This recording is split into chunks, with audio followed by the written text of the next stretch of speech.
ciudadanos de consumo, se pueden conseguir muchos avances apoyando los sistemas de producción y distribución más respetuosos con las personas y con el medio ambiente, con sus diferentes modelos de autogestión, como son los grupos de consumo, la compra directa al agricultor y agricultora, asociaciones de consumo que van en contra de las explotaciones de las personas y con una sostenibilidad sobre el medio ambiente, como es el uso de semillas autóctonas, cultivo de temporada, etc. Y la no utilización de pesticidas y fertilizantes que son agresivos con la tierra.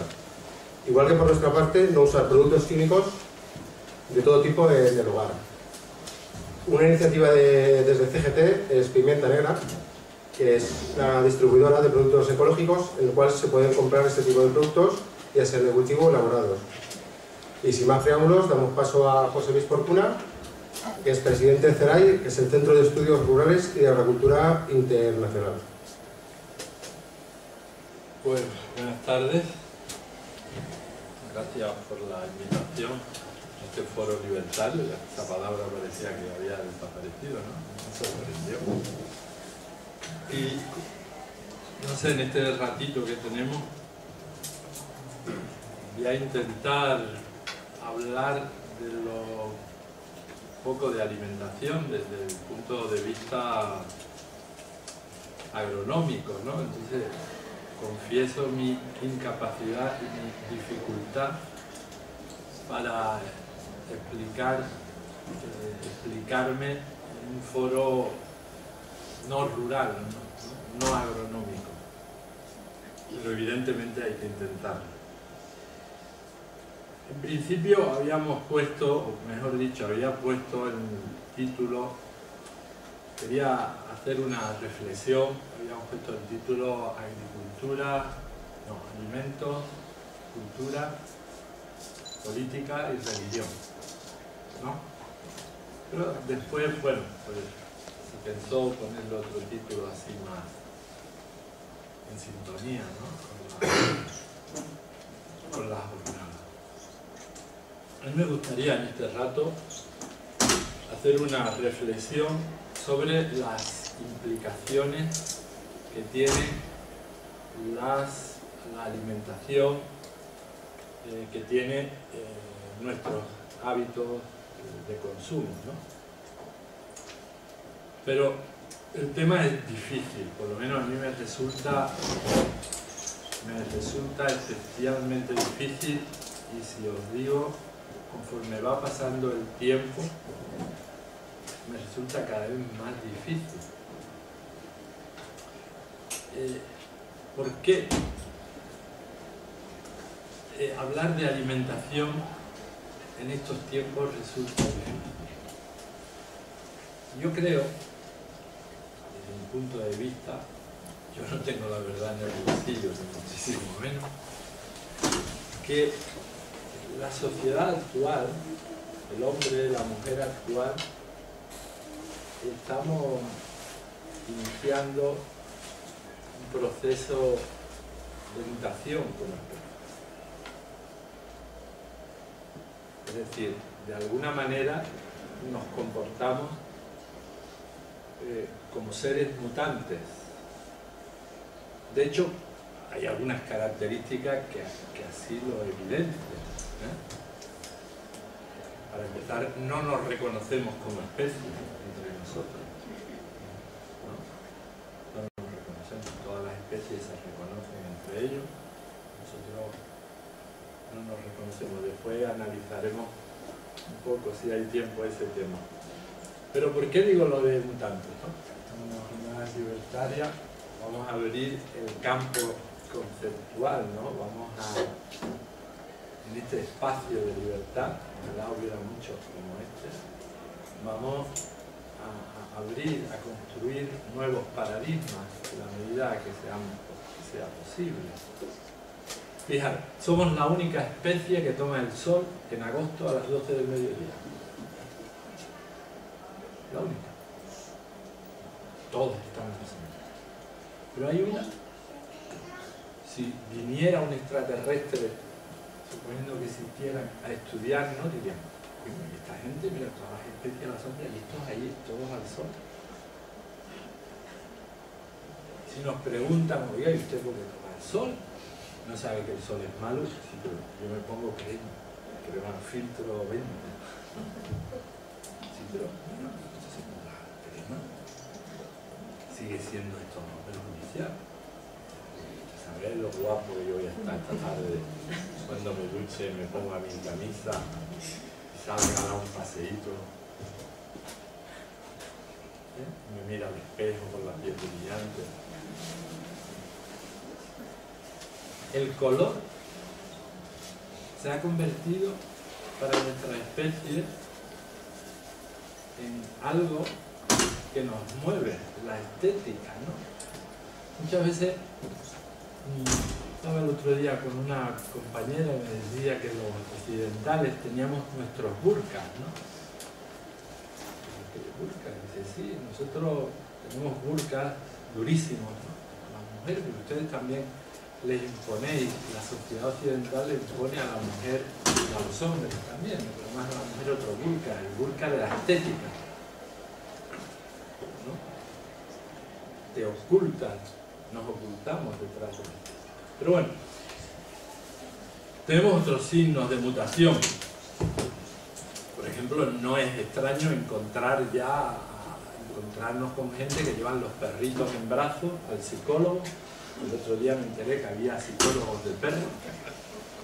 Yo no lo sabía, me creí que me estaba tomando el pelo. Una compañera que me encontré me dice, voy al psicólogo.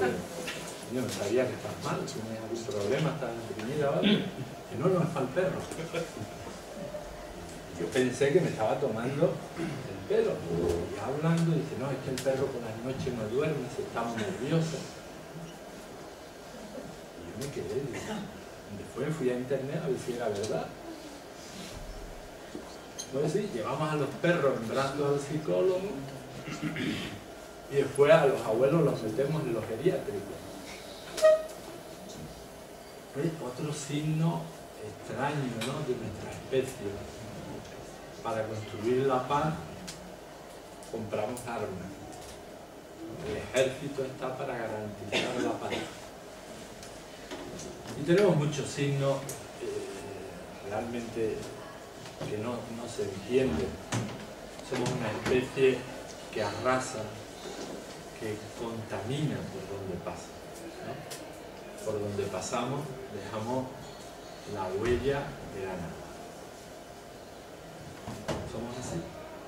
Entonces, no es lógico a esta especie de la que formamos parte hablarle o hablarnos a nosotros mismos al lado derecho del cerebro. Todo está en el lado izquierdo, todo está en la parte analítica, todo está en la parte masculina. De hecho, fijaros, cuando estudiamos la asignatura importante, la matemática, la física, la química, las que no valen para nada, da igual que la pruebe la gimnasia, el dibujo, el arte. ¿Por qué? Pero así se va formando nuestra manera de pensar. ¿Cuál es el resumen de todo esto? El resumen de esta especie de la que formamos parte, que empieza a dar señas ya alarmantes de mutación en cuanto a su comportamiento, es cómo se mueve, qué les mueve, qué nos mueve. Y es muy fácil lo que nos mueve, a la mayoría, lógicamente. Nos mueve el consumo, la actividad más importante que hacemos una persona a lo largo de toda nuestra vida es consumir. Pero la escuela, sea de izquierda o de derecha, después entraremos en ese análisis del siglo actual, donde se sitúa la izquierda y la derecha, ¿no?, que empieza cada vez más a comportarse como dos alas, pero realmente de un mismo pájaro. Ni la escuela de izquierda ni la escuela de derecha nos enseña a consumir. Estoy seguro que cualquier etiqueta, no he traído una etiqueta, no tengo una prueba, Pero yo podría sacar cualquier etiqueta de cualquier producto y no la entenderíamos ninguno de los que estamos aquí. La escuela no nos enseña, no nos educa para la actividad más importante que vamos a hacer durante nuestra vida, el consumo, que va a ser la maquinaria, va a ser el motor que mueve toda la sociedad, porque es lo que nos mueve. El problema del consumo es un problema de una sociedad, es otro signo de mutante, porque hay algunas reglas sencillas, ¿no? Es decir, uno, nunca una persona tenemos suficiente de lo que no necesitamos. Nunca. Por lo tanto, como no tenemos suficiente de eso que no necesitamos, la rueda no deja de girar, la maquinaria no deja de girar. ¿Por qué? Pues porque hay que crear infelicidad, ya que la persona feliz no consume. Lo mueles a palo y el tío o la tía no consumen. Está feliz con su novio, con su novia, con su hija, con su amigo, tomándose un café, un té o haciendo nada. Hemos olvidado la importancia de hacer nada. Cuando alguien te ve parado así, ¿te pasa algo? ¿Todo bien? Ah, perdona, estaba reflexionando algo. No estaba reflexionando. Yo te he visto así tan serio, pensaba que estabas meditando. No, tampoco estabas meditando. Estabas mirando el paisaje de la gente. No, tío, estaba haciendo nada. No estaba haciendo nada. Bueno, pues os decía de que el consumo mueve nuestros hábitos de comportamiento. Por lo tanto, mueve nuestra sociedad. Para que una persona consuma es necesario que esté insatisfecho. Si estás satisfecho, no necesitas consumir. Por lo tanto, el objetivo de todo este entramado social es crear infelicidad. Y la estadística lo demuestra. Mientras más aumenta el nivel de vida de una sociedad, más aumentan las depresiones y los suicidios. La estadística no indica. Pero ustedes dirán, ¿y qué tiene que ver todo este rollo que nos está contando aquí este hombre con la alimentación? Mucho. Muchísimo. Porque para hablar de alimentación tenemos que hablarle al hombre y a la mujer que está detrás de los burkas que llevamos cada uno. Y tenemos que recordar que lo que somos, en definitiva, es consciente.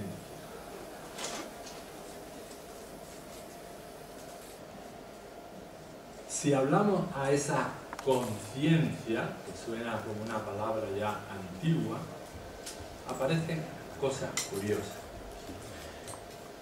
Y voy a intentaros explicar cuál es el estado de esa conciencia.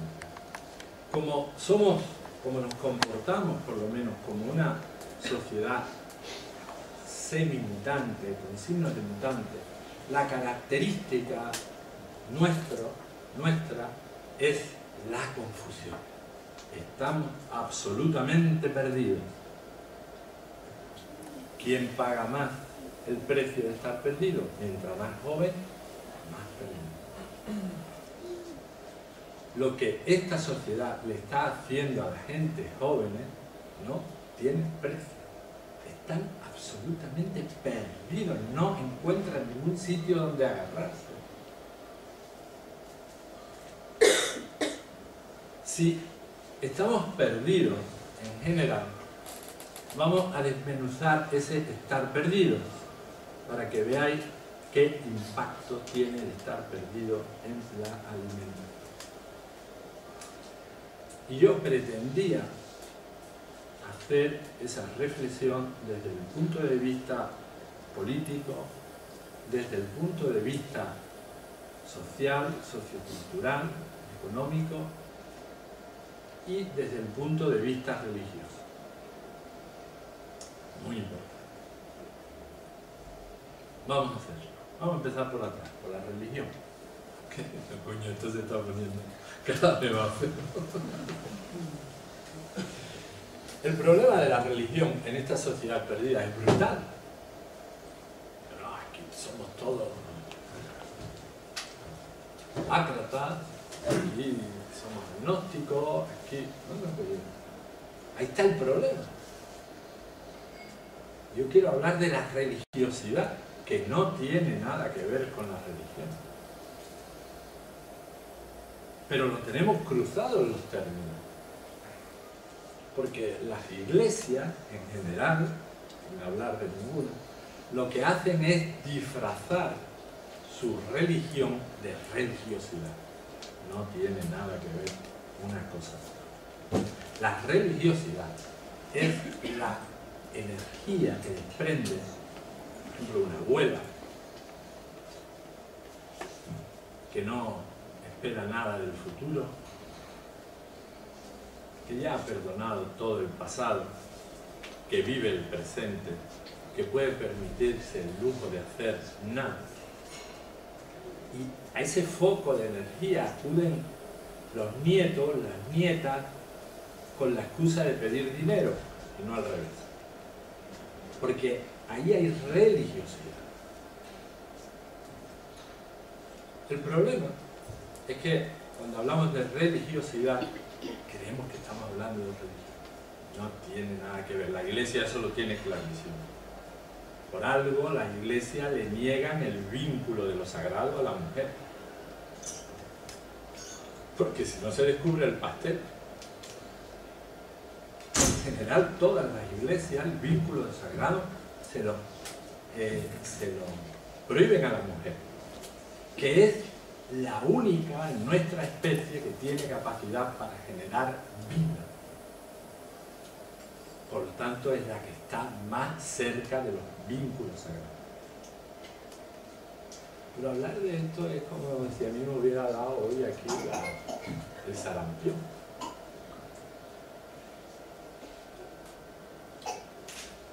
Fijaros,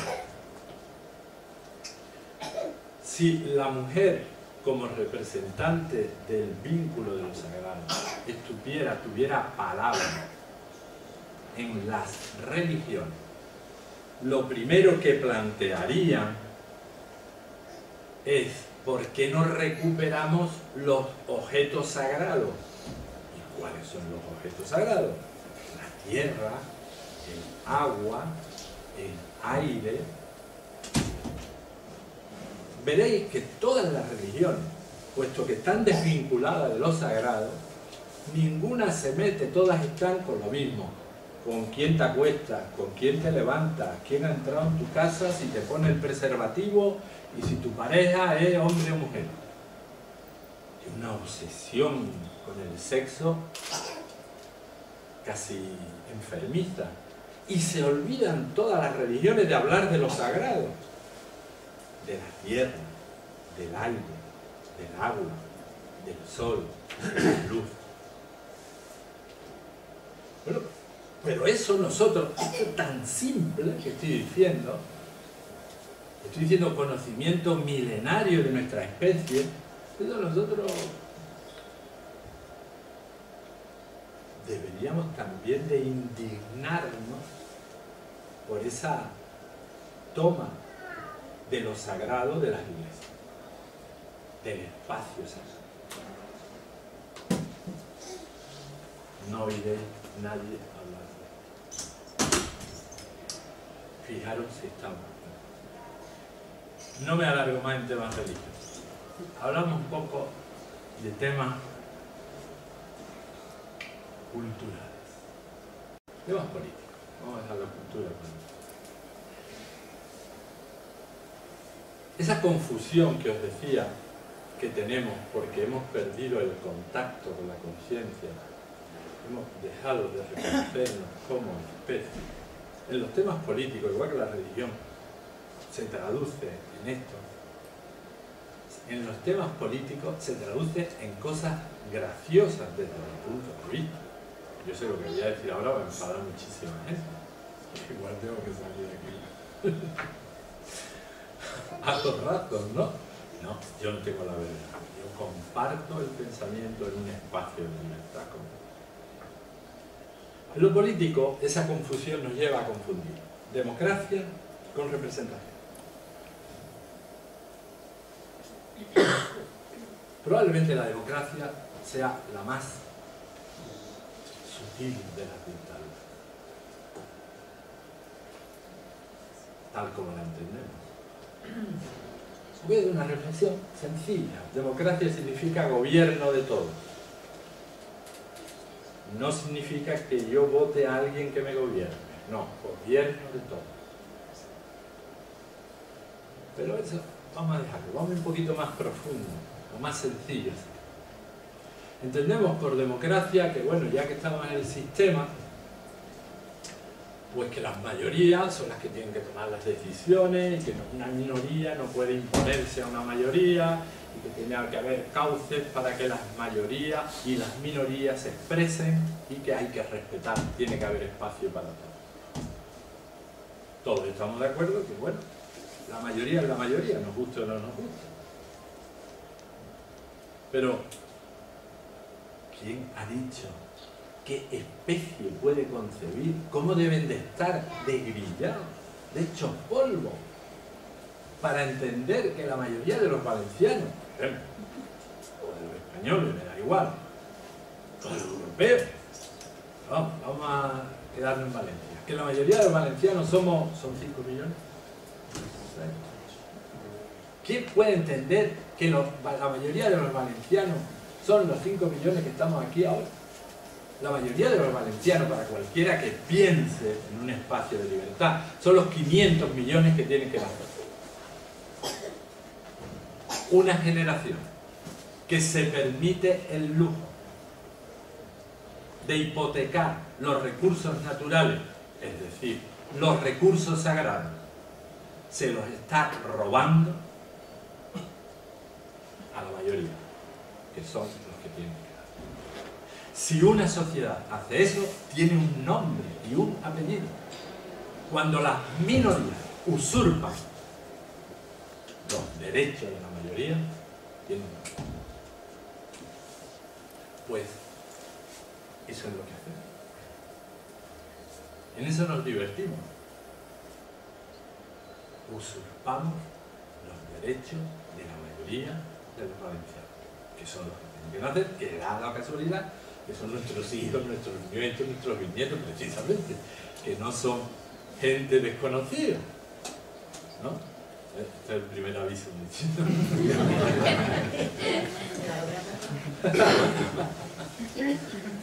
Pero a nadie se le ocurre pensar eso. Es decir, oiga, la tierra es suya, el aire es suya, no, pertenece a la mayoría. La mayoría de los valencianos son los que tienen que nacer. Usted, por lo tanto, no puede hacer nada que empeore, que perjudique la situación de estos recursos. Por no meterme en fregado, no hablo de que estamos estropeando nuestro propio material genético. Hay que estar hecho polvo. El material genético humano tiene un deterioro alarmante. Y no estoy hablando exclusivamente de que los muchachos que ahora tienen 20, 25 años tienen la mitad de espermatozoides que tenían los jóvenes de hace 50 años. No estoy hablando de que esos espermatozoides tengan la movilidad reducida a la mitad. No. Además de eso, estoy hablando que el material genético humano del hombre y de la mujer y del hombre está dañado. Lo estamos dañando. ¿Cómo lo estamos dañando? Entre otras cosas, por ese cóctel químico al que estamos sometidos cada día, que nos encanta. Somos la única generación que le gusta el agua con anilinas, es decir, en forma de refresco. La única generación que compra la fruta como si fuéramos a decorar la mesa. Fíjate, que esto es para comerse, ¿no? Pero mira lo bonita que está. Volvemos a tomar el sol a las 12 del mediodía y lo guapo que voy a estar. Y lo bonita que es esta manzana. Pero oiga, ¿ha visto usted el sabor que tiene? ¿Y lo bien que me va a quedar el frutero?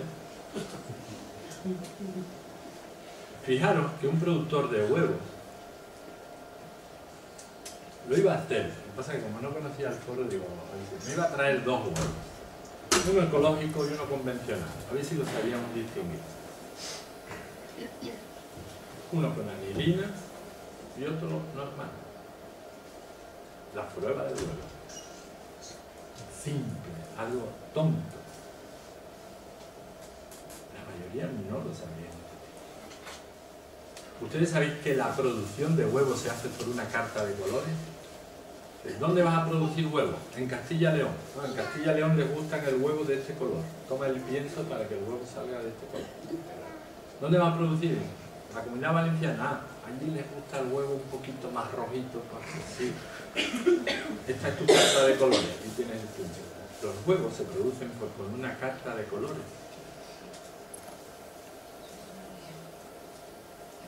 Eso significa química. Bueno, pues fijaros el tema de la democracia, como olvidamos conceptos esenciales, básicos. Conceptos que solo nuestros padres, nuestros abuelos, si habláramos de la cultura agraria tradicional valenciana, si tuviéramos solo un pelín de tiempo, eso sería mágico, ¿no? Descubrir nuestras raíces, descubrir nuestra cultura, descubrir nuestra cosmovisión.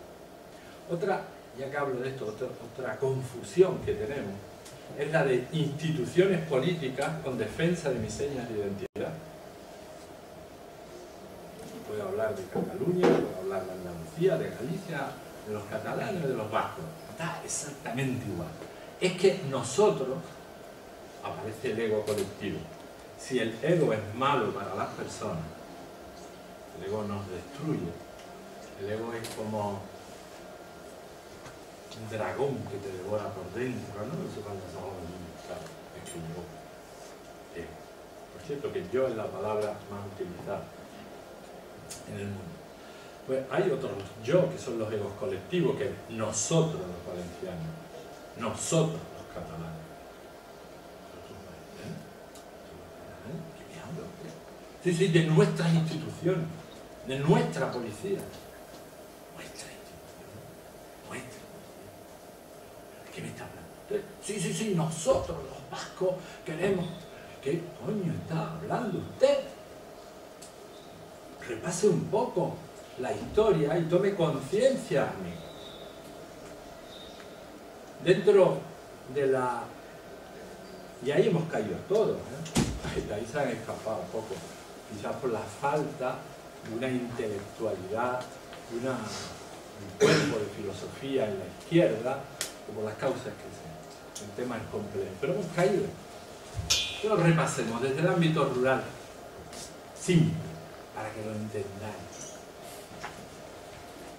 Las señas de identidad, la parcelación del territorio, se construye con el poder de los ricos, de los poderosos.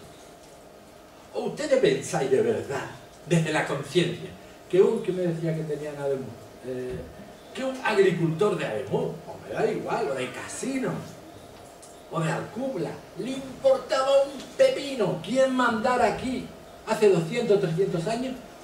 ¿De verdad creéis que le importaba? ¿Le hacía carretera? No. ¿Le hacía escuela? No. ¿Le llevaba luz? No. ¿Le llevaba algo? No. ¿Le llevaba medicina? No. ¿La que iba a cobrarle? Entonces, ¿a mí qué coño me importa quien mande? Que me dejen en paz. El poder, los nacionalismos se construyen para dividir el hambre, para crear poder. ¿O pensáis que a ese agricultor le importara que mandara a fulanito, menganito o antoñito? Le importaba hacerlo. No le daba ningún servicio. Él sabía que el que mandara iría a cobrarle los impuestos una vez al año, y si había guerra, a reclutarle al hijo a la guerra. Y si el asunto se ponía jodido, se llevaba a la hija a que pasara a que cobrarle el derecho de pernada. Entonces, a mí qué coño me importa quién mande. ¿De dónde salen los nacionalismos? ¿De dónde? Lo construye el poder, no lo construye el pueblo.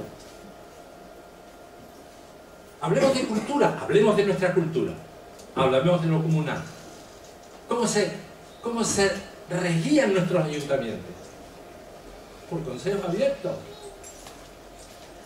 Cuando aparecen las estructuras de poder, el consejo abierto se convierte en un consejo limitado, y el rey, el señor feudal, el de turno, al consejo abierto de los ayuntamientos te manda a 2 o a 3 representantes suyos.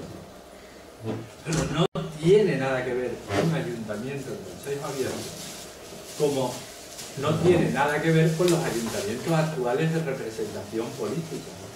Pero nosotros creemos, en nuestra confusión, que estamos defendiendo nuestras señas de identidad cuando estamos defendiendo estructuras políticas nacionalistas.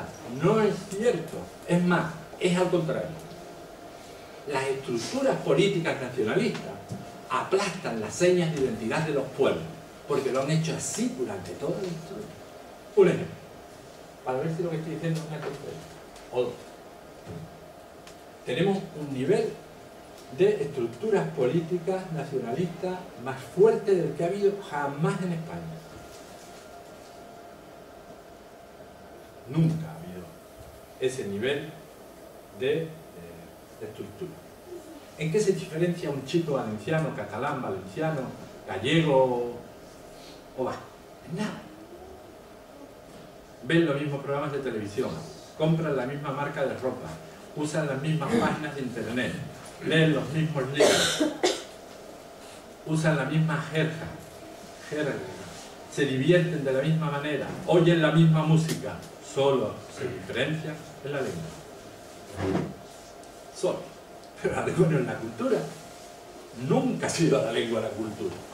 Hasta que aparecen gente que dicen, construyamos nuestras señas de identidad con estructuras de poder en nuestra lengua. No, la lengua es básica, porque la lengua es el carro que cada pueblo tiene, las herramientas para transmitir su cultura.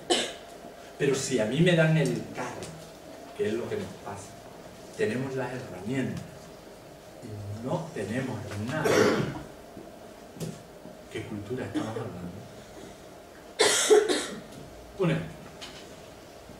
Fácil, aquí al lado. ¿Alguien sabe por qué se reúne el Tribunal de las Aguas? Algo más emblemático de nuestra cultura, no hay nada. ¿En la puerta de la catedral? Bueno, ahora ya es simbólico. Sí, pero ¿por qué en la puerta? ¿Por qué no dentro? ¿Por qué no en el edificio que hay enfrente del ayuntamiento? Los días que hay lluvia, los días que hay viento, los días que hace frío. ¿Por qué coño en la puerta? ¿Alguien sabe? Para hacer publicidad. Esa es nuestra cultura. Si hay una seña de identidad valenciana, si hay una raíz única en el mundo, es, por ejemplo, hay muchas, pero bueno, el Tribunal del Sado. No, en serio, ¿alguien lo sabe? Para que lo público. Para que sea público. Para que lo diga más el pueblo. ¿Para qué? Para que lo diga más el pueblo. Mucho más bonito. Pero como nos han robado la cultura, nos dicen que la paz se construye con la paloma de Picasso y un jamón, dijo la bruja. Si una paloma tiene que construir la paz, vamos a mañana. La paz se construye con la paz. El problema lo tienen los libros, que confunden derecho y justicia. No, con la justicia. Un ejemplo. Vamos, esto estaba fuera de lo previsto. Esto ya se ha ido de madre. Pero verá, porque el ejemplo es muy bonito y nos da una idea de cómo nos han robado con las instituciones políticas las señas de identidad de uno. Detrás del Tribunal de las Aguas hay una mujer, como siempre. Si hay algo que genere vida, tiene que haber detrás una fuente o una mujer. No falla. Pues nos vamos unos años atrás y sabéis que España era musulmana. Y sabéis que los musulmanes los llamamos, no nos invadieron, los llamamos porque estábamos hasta la coronilla de los romanos. Y teníamos más proximidad cultural con los musulmanes. Se les facilitó la invasión. Otra cosa es que se quedaron. La reconquista cristiana empieza en el norte y vamos empujando a los musulmanes hasta que en el año 1400 y pico se le echa a los últimos de Granada. Y bueno, se van echando, se van constituyendo reinos y aquí nos toca el rey Jaume I. Amigo, ¿qué diferencia al rey Jaume del resto de reyes cristianos? Nos cambió la vida para siempre a todos. Cero. Es como el chiste ese de cultura, ¿no? Ese chiste que se contaba antes, ¿no? Que se hace a los diputados un test de cultura. A ver. Bueno, no sé, me está grabando. No, me había olvidado. Bueno. Entonces, ¿qué diferencia al rey Jaume I del resto de reyes? Su madre, que había tenido una madre distinta.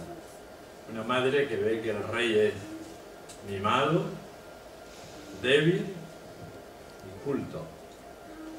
Y con 11 años lo manda a un monasterio templario. En aquel tiempo, la orden del Temple era la orden que recogía toda la cultura europea, toda la cultura occidental. Por eso, nada más que puede, el Vaticano con los reyes de Francia la disuelven.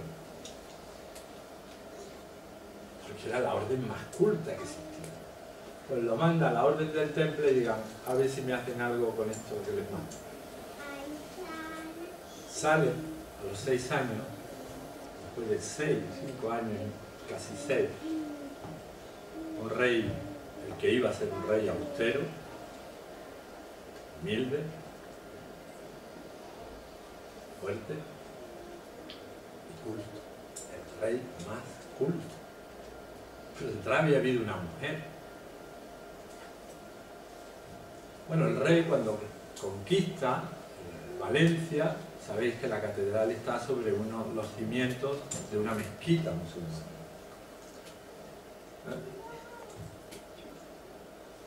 Y este rey, extrañamente, le dice a los musulmanes que no les va a cortar la cabeza, que no se vayan, que ni siquiera se tienen que convertir al cristianismo, que él va a respetar sus derechos. ¿Cómo que va a respetar nuestros derechos y no nos corta la cabeza? No, a trabajar. Rey culto. Le da su palabra de que va a respetar sus derechos. Reconvierten la mezquita en templo cristiano y empiezan los problemas. Los musulmanes se quejan al rey, le envían una misiva diciéndole que les ha engañado. Dile a un templario que les han engañado, es como si le dijera el mayor insulto del mundo. ¿Cómo que yo os he engañado? Sí, usted les dijo que garantizaba nuestros derechos. Sí, trabajando, no podemos defender nuestros derechos porque el Tribunal de las Aguas, que se reunía en la mezquita, las mezquitas árabes son como centros multiculturales, no solo religiosos, ahora es un templo cristiano y nuestra religión nos prohíbe entrar en templos cristianos. Además han cambiado la fecha de reunión y se reúnen los viernes, que es nuestro día sagrado. Ese mismo día el rey ordena al Tribunal de las Aguas que se reúna en la puerta y el jueves en vez del viernes para que los musulmanes puedan acudir a defender su Así se construye la paz, con la justicia, con la historia. Pero esto es como si contara. Hoy, 500 años después, si tuviéramos que haber tomado esta decisión nosotros cultos, donde los haya, hubiéramos dicho que no quiere entrar tú ahí, te jodes. Las puertas están abiertas, Matías, ahí entra el pobre y el rico. Si tú no quieres entrar, es tu problema. Eso es lo que hubiéramos dicho hoy. Hoy lo hubiéramos dicho a un tribunal. Oh, mira, que esta gente tiene ese problema. Salte a la puerta. No. Ahí se construyen los cimientos de nuestra cultura. Ahí empiezan a construirse. Pero fijaros más, para que entendáis. Y ahora ya hablo de alimentación. ¿Qué musulmanes eran los que estaban aquí? La historia agraria es tan bonita.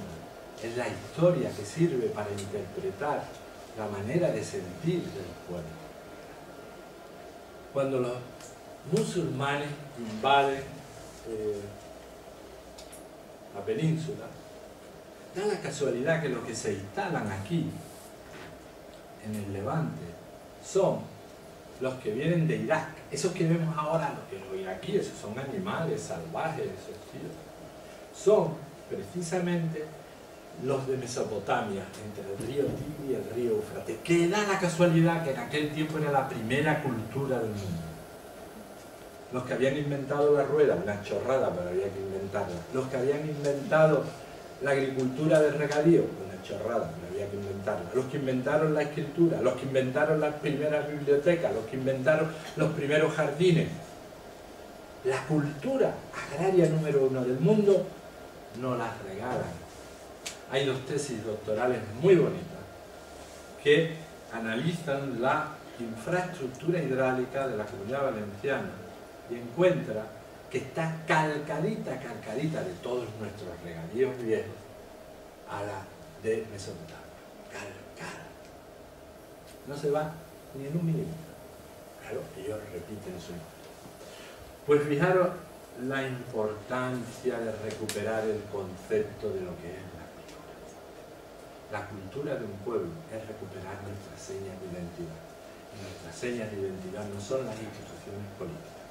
Nuestras señas de identidad es nuestra manera de sentir, de entender, de evaluar, de hacer. Las instituciones políticas lo que hacen es confundir.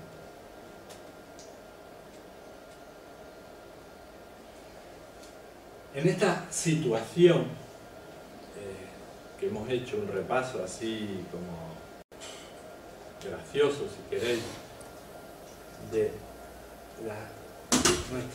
nuestros paradigmas religiosos, nuestros paradigmas culturales, políticos. Si yo preguntara ¿por qué hasta los basureros de Valencia llevan SAF en todo? No aparece en ninguna otra ciudad de España. Los cubos de la basura, los camiones de la basura. Ahí están nuestras señas de identidad. Ahí está la manera de entender cómo se relaciona un pueblo con los elementos sagrados. Y si eso se hace en valenciano, se entiende lo mismo. Se entiende mejor. Pero no tenemos tiempo para hablar de esto. Entramos en el último concepto, económico. Fijaros el paradigma económico, que es la manera nuestra de pensar, desde el punto de vista político y desde el punto de vista económico. 2 ideas. Escuchar la televisión todos los líderes, de izquierda, de derecha, de centro. Tenemos que recuperar, voy a hablar de los de izquierda, no voy a meter. Tenemos que recuperar nuestra calidad de vida. Tenemos que recuperar nuestro bienestar social. Tenemos que recuperar. Pero ¿desde cuándo eso ha sido la señal de identidad de la izquierda? ¿Desde cuándo? ¿Quién ha inventado eso? La señal de identidad de la izquierda era la procura de la igualdad de los hombres. Es que no podéis pasaros 24 horas conectados a la cadena que queráis, no lo vais a oír. Nadie va a decir la procura de la igualdad de los derechos, la procura de la igualdad del bienestar, la procura de la igualdad de la cultura. Y esa procura no acaba en las fronteras de Valencia, ni en las fronteras de España, ni en las fronteras de la Unión Europea. Esa procura es para todo el mundo. ¿Cuál es el problema de Occidente? Que ahora en los mercados estamos todos acojonados, no nos dejan respirar, no nos atrevemos a poner la radio, tenemos todos caras de crisis, porque en nuestra vida habíamos ido a hablar de la City, de los puntos básicos, de la deuda soberana. En mi vida he oído hablar de eso. Y ahora, pero un momento, ahora nosotros nos quejamos cuando Occidente ha estado aplicando puntos básicos, no de 400, sino de 2.000 y de 3.000 a los países en desarrollo. Eso, ¿dónde creéis que están arruinados los países en desarrollo? De los intereses usureros que nos pagan a los países ricos. Pero la izquierda ya hemos perdido esos valores. La procura de la igualdad. Ahora estamos acojonados todos, y con razón. Porque le estamos viendo las orejas al lobo, pero yo estoy esperando que alguien diga, un momento señores, esto es lo que hemos estado haciendo a los países pobres durante toda nuestra vida. Y gracias a que hemos cobrado intereses usureros a los países pobres, hemos mantenido este nivel de vida que tenemos en Occidente. Esa es la verdad. Pero como ahora no nos cobran a nosotros, amigos.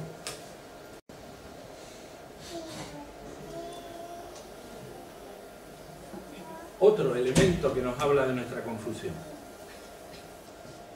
Y que no lo oyen, ni a la izquierda ni a la derecha, si lo oyen algún intelectual de izquierda, poco. Tenemos que recuperar el crecimiento sostenible. Sin el crecimiento estamos muertos.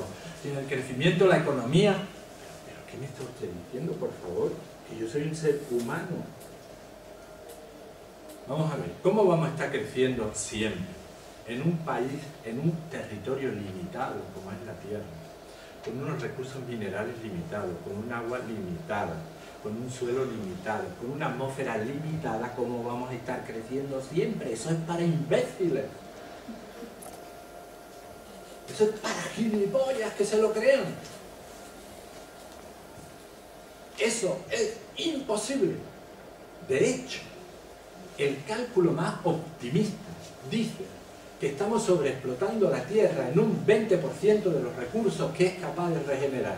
Dicho de otra manera, que nos estamos comiendo el alimento de, si un 20%, cuando acabe este año nos habremos comido el alimento del primer trimestre del año que viene.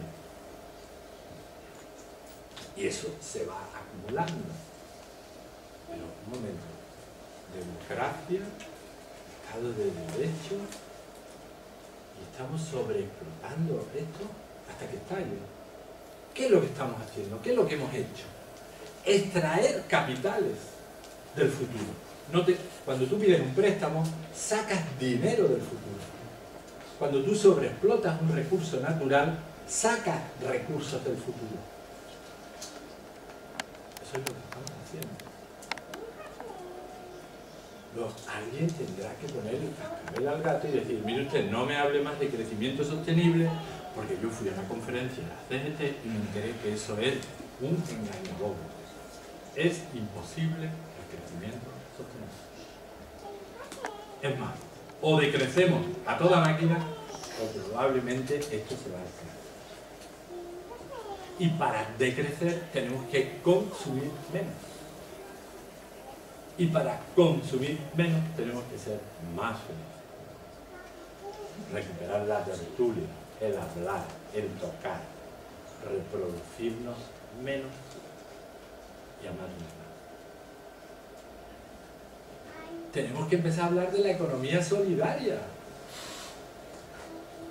Tipo, los bancos, el otro, todos sabemos quién hay detrás de la banca. Y bueno, y había una banca pública, las cajas de ahorro, que ya también son bancos. Pero también hay una banca solidaria. También hay una banca ética. Está el grupo Triodos, está el grupo Fiares. También está esa banca que se mueve con criterios distintos. Tenemos que recuperar un nuevo paradigma, que es el de la economía solidaria.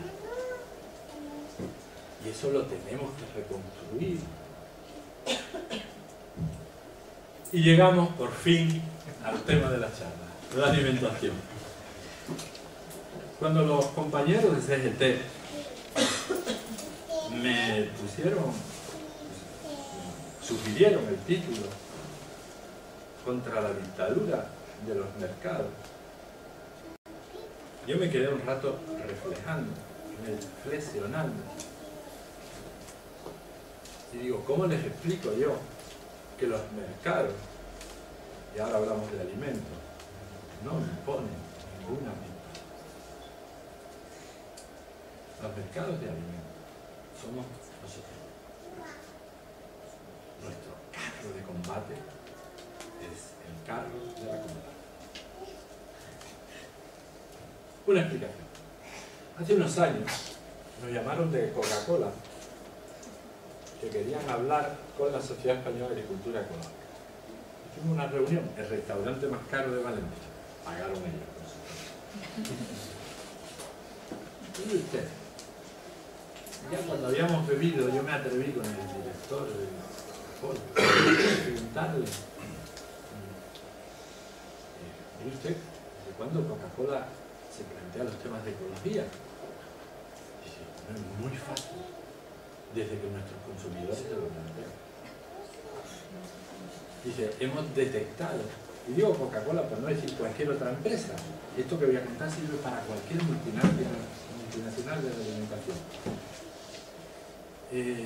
Hemos detectado que hay un sector de nuestros consumidores que consumirían más a gusto bebidas refrescantes, que es nuestra especialidad, procedentes de zumos económicos. Y queremos hacer los estudios de mercado. Digo, eso significa que si aumentara, ustedes detectaran esa demanda, Coca-Cola haría refrescos ecológicos, sin lugar a dudas. Estamos preparados para eso. Luego, me di cuenta que el mercado era yo. Somos nosotros. El mercado nos está mirando. Para eso está todo el marketing y el neuromarketing, para ver qué hacemos cuando entramos en un supermercado. ¿Dónde nos paramos? ¿Cuánto tiempo nos paramos? No tenemos tiempo, pero podríamos analizar perfectamente por qué la entrada de los supermercados está siempre a la derecha. ¿Por qué cuando crees que ya lo has conseguido que tu hijo no compre ninguna porquería, te crees ya lo conseguí, pero te enfrentas al último pasillo en el que a la altura del niño está el chicle, el chocolate, el no sé qué, y te hace ¡pam! La carne. Estás listo.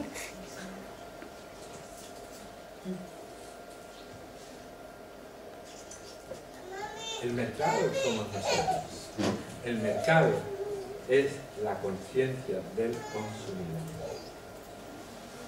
En el momento que detectan que el consumidor se mueve, todas las empresas se mueven. A mí me preguntaban por la radio, le comentaba que llamaron de Radio Claro y decían, entonces no podremos consumir melocotones todo el año. Digo, mire usted, si usted tiene conciencia, comprenderá, primero, que ese melocotón viene del otro hemisferio. Aquí el melocotón es en verano. Si usted quiere tener melocotón todo el año, todo el planeta va a sufrir por su gusto. O mejor, por su falta de conciencia. ¿Por qué? Va a haber un gasto extraordinario en el transporte. Sabéis que estamos en el pico del petróleo, es decir, que de aquí en adelante la producción de petróleo mundial solo puede ir bajando. Y ahora empieza a bajar. Eso, para que recorra esos miles de kilómetros, hace falta una cadena de frío. Energía, derroche energético. Para que el producto llegue aquí bueno, hay que recogerlo casi verde. Con la ausencia no llegan a formarse toda su calidad nutritiva. Y para que se pueda exportar aquí, se tiene que producir por una agroindustria de allí. Es decir, que el campesino lo jode. Al de allí y al de aquí. Porque usted, en vez de tomar los frutos y la verdura de su tierra, de su cultura, se le ha apetecido al niño comer melocotón en Navidad. Todo el planeta se jode. ¿Qué hay detrás? Una madre inconsciente, que es lo mismo que decir una madre que crea violencia. Padre, siempre me refiero a